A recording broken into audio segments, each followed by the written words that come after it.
Did you know that you have several options on when to apply for your PPP loan forgiveness? Depending on your case, you may want to apply now or you may want to wait. That's what we're going to talk about in this video. Hello from Freedomtax Accounting. We are an accounting firm where we have been providing quality tax and accounting services now for over 20 years. If you're new to this channel, we provide strategies for small business owners so they can achieve their financial goals. For the last couple of months, we have been concentrating on providing information on the PPP and EIDL loan programs to help small businesses get through financial hardship through this coronavirus pandemic. Now, we are recording this video on December 18th. And we always emphasize the date of the recording of any video relating to the PPP because this program has been constantly changing. So whatever we discuss today may change as soon as this afternoon or tomorrow. So that's the importance of subscribing to our channel. That way you're always up to date with the most current and correct information regarding these loans. Now, what will we talk about in this video? So if your business got a PPP loan, at some point, you're going to have to file for your PPP loan forgiveness.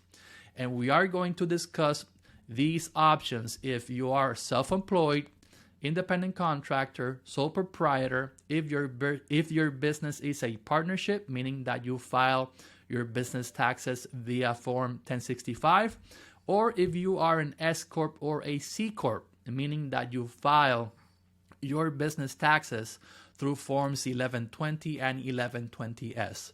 And towards the end of the video, we will discuss what are we recommending our clients to do.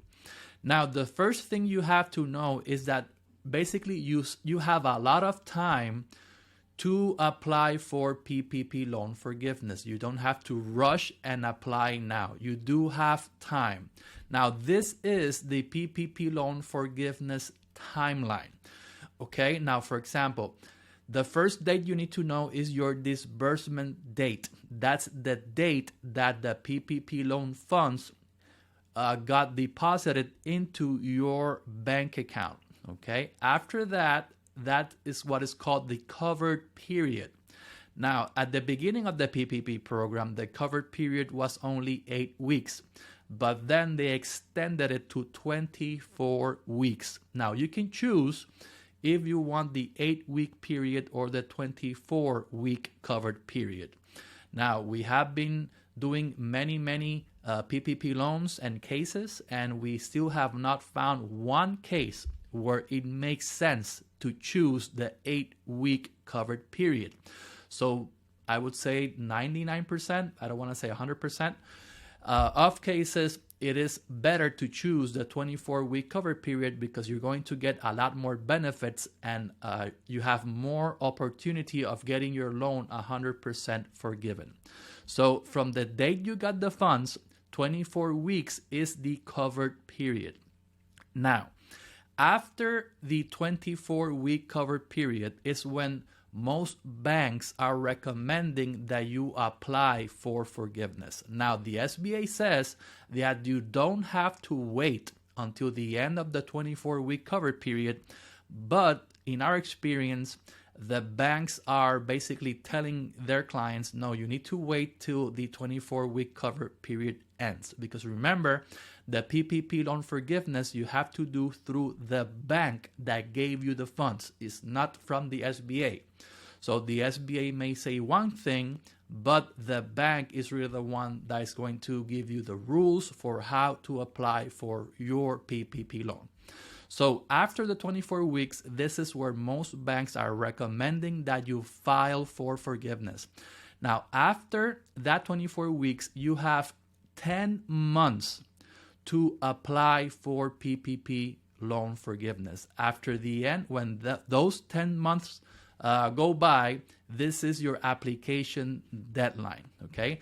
Now, if you do not apply for PPP loan forgiveness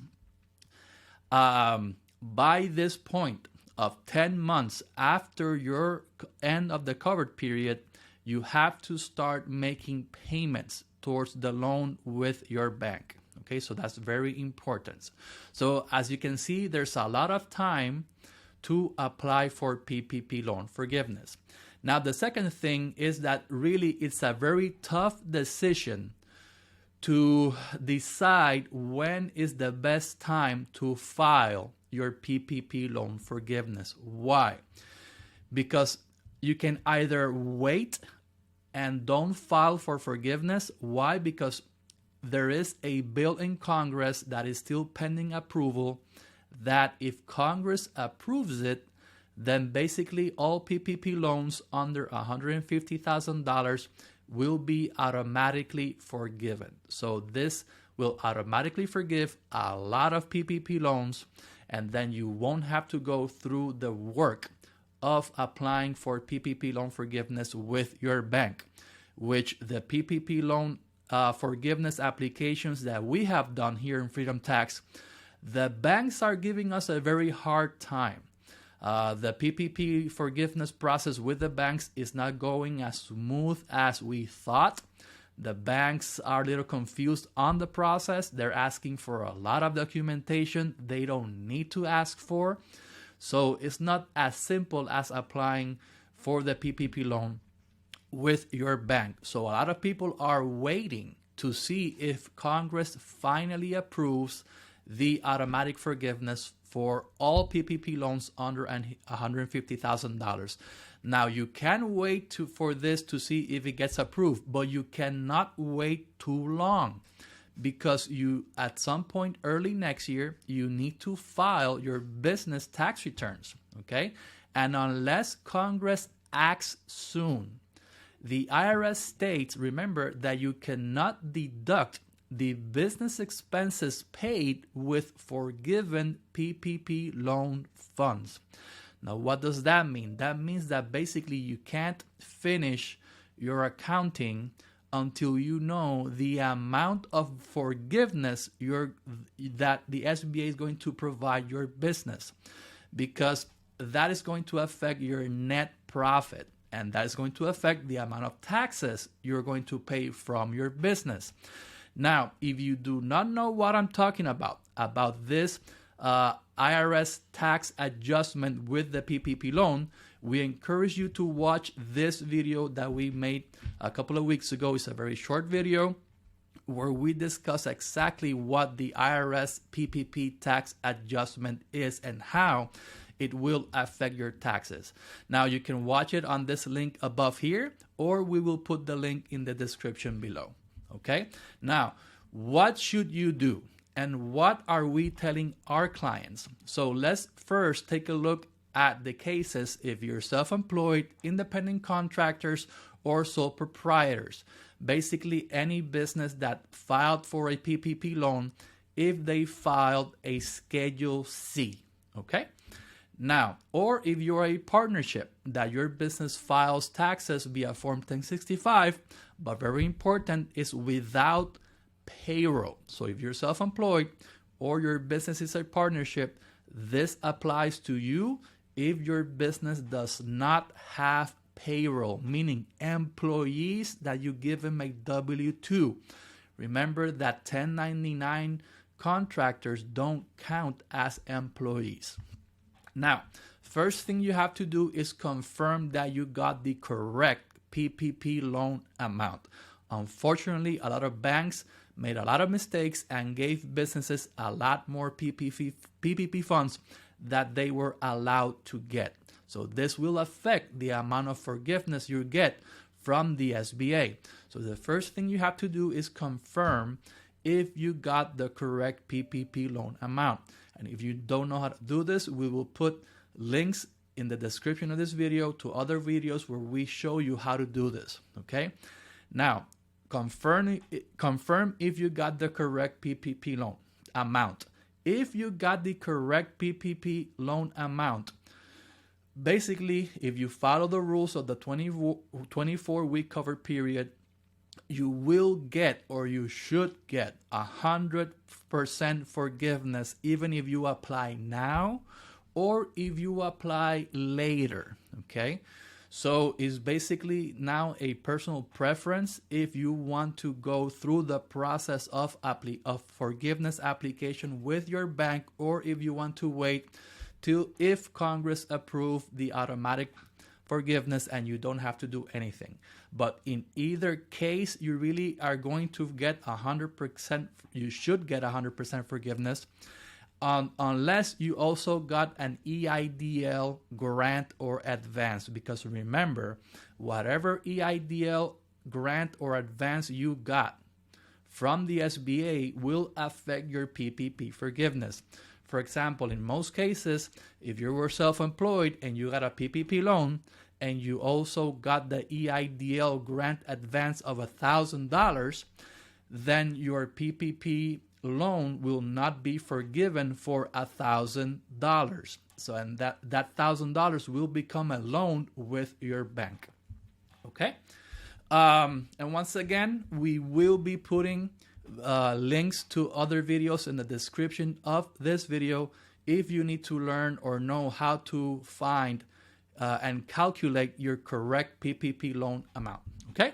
Now, before we discuss our recommendation on when to apply for PPP loan forgiveness, if you're an S Corp or a C Corp, if you're getting value out of this information, please click the like button and also answer this question in the description below.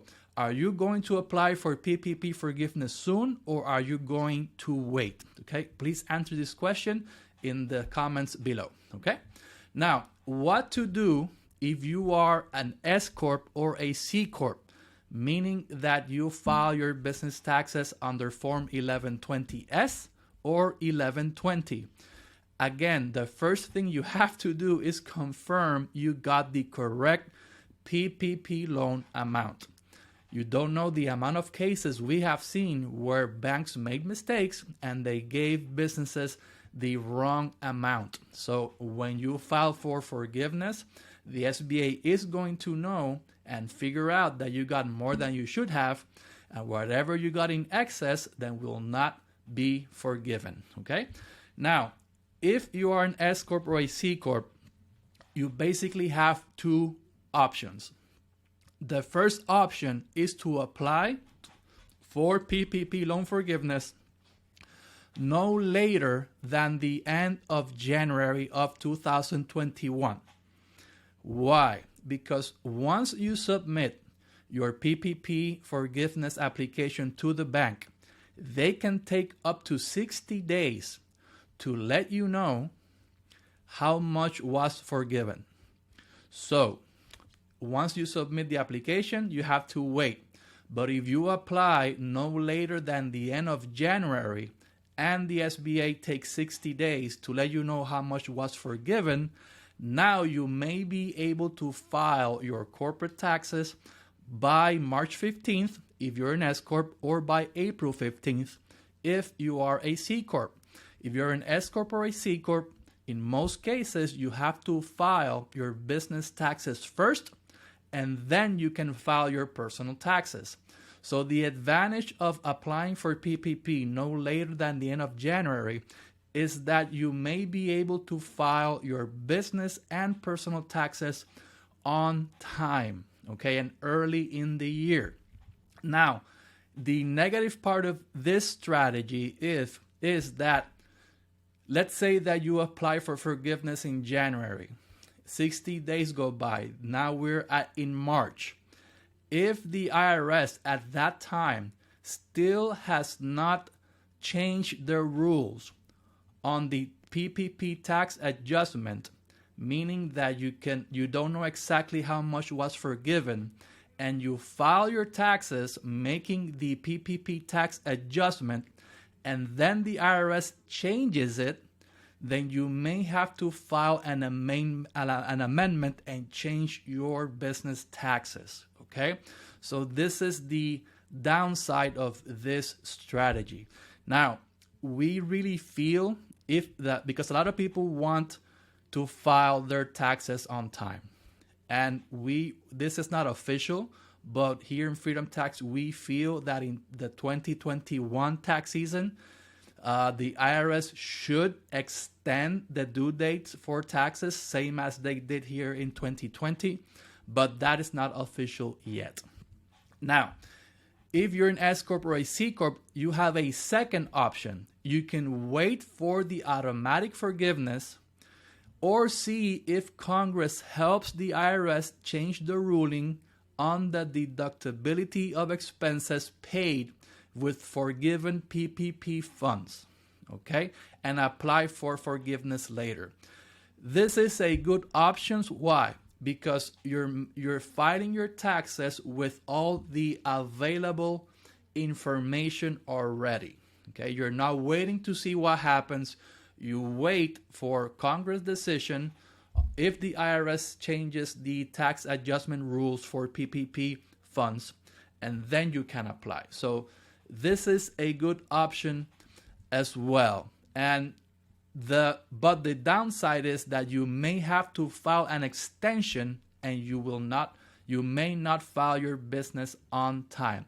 But remember, you do have the option of filing an extension for a 6 months extension, so you can file your business taxes later. Now remember, the extension, you can file your taxes later, but when you file the extension, if you think you're going to owe the IRS taxes, you must send the extension with some kind of payment, so you don't get the late payment penalty. Okay, now I underline this word help. If Congress helps the IRS change the ruling on the tax adjustment for PPP funds, because realistically the IRS is just waiting on Congress to act in order for them to change those PPP adjustment rules. The IRS is saying the way the law is written, they cannot break their own tax laws. So they're basically telling Congress, please, you need to change the bill or pass some kind of legislation in order for us to change, to apply the new rules for PPP expenses deductibility. Okay. Now, once again, this is a very tough decision because there's a lot of things in the air that we really don't know yet how Congress is going to act. But what are we telling our clients that are S Corps and C Corps? We're basically evaluating our clients case by case because every business need and case is different. We have seen that for some clients, option 1 is better, but for some clients, option 2 is better. And what makes this decision and makes it hard to do a tax plan now is that there are many proposals pending in Congress. So that's what, since there's no certainty yet on how Congress is going to act, if we're going to get automatic forgiveness, if Congress is going to help the IRS change the PPP tax adjustment rules. So it's kind of hard, but depending on your case, maybe option 1 is better or option 2 is better. That's why, since every case is different, we are if you don't have a CPA yet, then you can get in touch with us and we can evaluate your case. But consult your CPA and discuss your specific situation to see which option is better for your business. Now, thank you for watching this video. We hope you have received value out of this information. Remember to subscribe to this channel and click the bell so that way you get notified whenever we upload new content, and watch this video where we discuss the 3 different PPP forgiveness forms and which form is the one that applies to your business. Okay? Now, once again, thank you and God bless you. Bye.